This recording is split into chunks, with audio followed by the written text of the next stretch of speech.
So here we have the Volkswagen Polo 1.2 match on a 13 plate.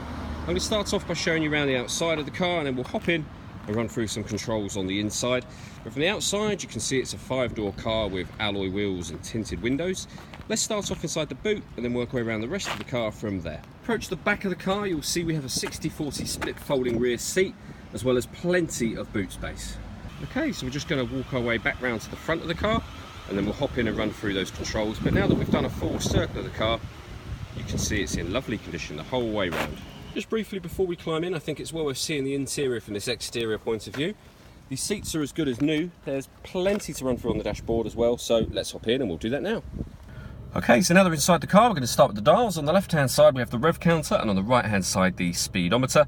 You can see in the middle, the total miles on this car are 33,939, so very low mileage for the car's age at 5 years old. We then have the fuel gauge underneath that.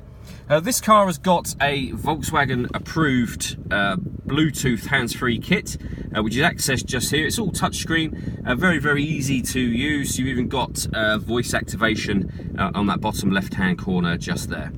If we back out to the steering wheel, we've got stereo controls on this side, and the ability to answer phone calls when the phone rings, once you've set it up, of course. In the centre, we've got the main radio for the car.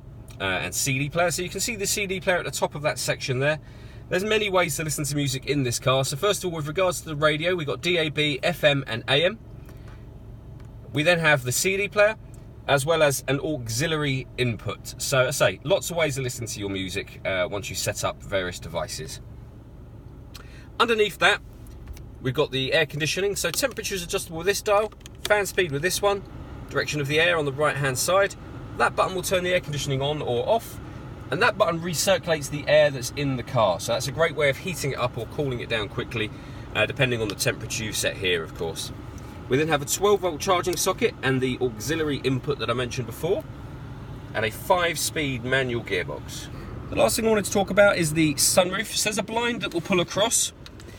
Once you've done that, obviously you can leave it like that and it will let in a lot of extra light, or you can turn this dial that's up here, and that front section will tilt and slide back to reveal the full sunroof, which obviously then lets in a lot of light and air as well. All that leaves me to say is thank you for taking the time to watch this video. If you'd like to come and see the car in person and have a test drive, please feel free to call any of our MJA sites. We'd love to hear from you soon.